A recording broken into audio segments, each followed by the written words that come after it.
I want to talk about the running back room and situation. And real quickly, do you think Raheem Mostert is still getting traded? Man, Jack I don't that think it's so. possible. I Because don't want them to. I like Raheem because Mostert. I think this is going to happen. And I think a lot of people are missing it. Where if you want to know what Shanahan's doing, you have to look at Sean McVay and what he did last year. And I think McVay came in last season saying Cam Akers is the best running back on the team. And the first 10 weeks of the season, Darrell Henderson and Malcolm Brown played the majority of snaps. There you go. And Shanahan's thinking Mostert is the best running back, and I got to keep him fresh because when Cam Akers came in the season, he was the best running back in the league. Yes, he looked the freshest. And look what Mostert did for the Niners down the stretch when they had keep him fresh the year before. He won playoff games for him. Exactly. So I mean Wayne Gallman is the most unexciting signings, like Tevin Coleman 2.0. So I think a lot of Niner fans are going to be really upset with him, but it's going to be Wayne Gallman and Jeff Wilson Jr. taking the majority of snaps the first 10 weeks. And I think Trey Sermon too.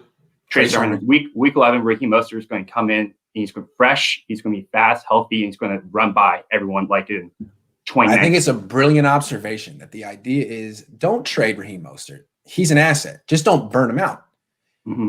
Use him in a rotation, a committee, the way the Rams did. I know that he's your best guy. Yes. I mean, he is your home run hitter. But he's also like a pinch hitter. Like you want to bring him in the right spots, and the Niners can do that this year. And if they want to wear teams out, they don't have to wear out Mostert week 4. That's what Gallman's for. Wilson's yes, for. McVay did that. Sermon's McVay did that. Yes. And Cam Akers was the best running back in the league, week 12 to week 17. And it was just like that. And when we won the Super Bowl, Mostert started playing against Baltimore, and he went for 100 yards, and he just never stopped because at that point in the season, defenses are tired, and they can't catch the fastest guys. Great point. And if Sean McVay does something and it works, best believe Kyle's going to do it too, and vice versa. Vice versa. Anyway. 100%. And great so call. Next one. Keep going. Keep going. Next one, I want to say something that's probably going to upset a lot of Niners fans. I hope Trey Sermon does not start a single game this year. Tell me why. Because if he doesn't start, the situation is that Jimmy G and the 49ers are winning, and Jimmy G is playing well. Oh, sorry, hold on. You said Trey Sermon. Are you talking about Trey Sermon? I mean, Trey Lance. Okay, start it again. Start it again. So I hope Trey Lance does not start a single game this year. Okay. And that just means that the Niners are winning and Jimmy G is playing well. And the Niners are winning, Jimmy G is playing well. We're going to the playoffs. We're winning it. And then guess what? Jimmy G going for a 4th-round pick last offseason turns into a 1st and 2nd round pick because he's healthy and the team might want to swoop him up. Yep. And I hope Shanahan has some packages for Trey Lance, like goal line packages. I think that'll be great. But I think Jimmy G, we should hope that Jimmy G is healthy and playing well because that's just the best case scenario for everyone. That makes sense. And they can find an opportunity to play Trey Lance down the stretch if they have a 1st seed wrapped. Oh, they won't. But they can find ways to get him integrated into the offense without starting him. And what you're saying is if Jimmy keeps the job, that's it's only good for the franchise. Fantastic. Yes. I can't believe there's too many Treys on the team. Way too many Treys, man. Way too many Treys. Yeah, 2 Treys. That's amazing. Yeah. And I grew up with a deuce, but not a Trey. Did you know any deuces growing up? I knew a deuce. No deuces. I knew 1 Trey though. I kind of want to have 2 kids and name them Deuce and Trey, just for the sake of it. Well, what about Uno? You gotta have Uno because you can't name your first son Deuce and your second son Uno, dos, Tres. That's not bad. Not bad at all. And not bad at all.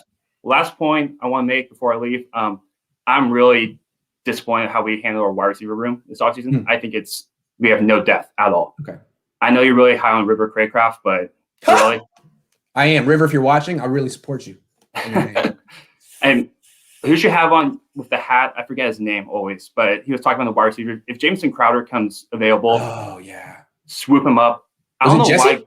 It was Jesse. Yeah. I don't know why Golden Tate is still not on the 49ers roster. He's a terrible locker room dude. Is he?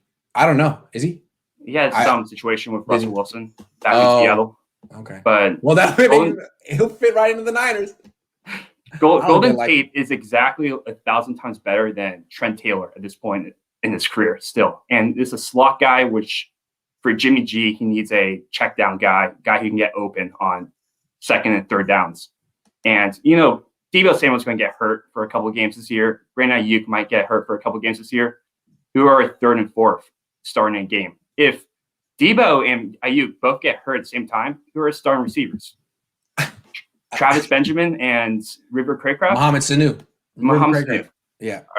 Is that a Super Bowl winning team right there? No. But here's the thing. Ross Dwelly. Get him involved. 2 tight ends, baby. Just 22 personnel. Dwelly, all day. I'm serious. That guy's got – I thought he was really good last year. I'm high on his game up. Yeah. I like him too. He was breaking tackles and like getting yards after the catch. I didn't know he could do that. He's still never dropped a pass. I mean, I like him. He's been on my good side ever since that game in 2019, where I think he scored 2 touchdowns in a game. And he had a 3rd call back against Arizona. But don't forget, don't think I forgot about that. He gets open. He gets open. Defense just don't want to guard him. Oh, this is what I saw it for my first myself. It was 2019 in training camp in the one-on-ones, and he was breaking off everyone. Jaquaski Tart, Jimmy Ward, these guys are really good in man-to-man coverage, and they couldn't cover 82. Oh, it's like, who is 82? Who the hell is 82? His name's Ross Dwelly. That's who he is. Dwelly, and I looked him up. He runs a 4.9. He was undrafted. Like, well, they can't guard him. That's been his story. And if you go back and look at his production in college, it dwarfs George Kittle's production. Like, he was the offense at USD. He was the passing. USD though. Yeah, exactly. But I'm saying he has all these reps. Like, he's used to being featured. He's used to having defenses try to take him away. Like, he's just a natural receiver. Not that Kittle isn't. I'm just saying, well, he is.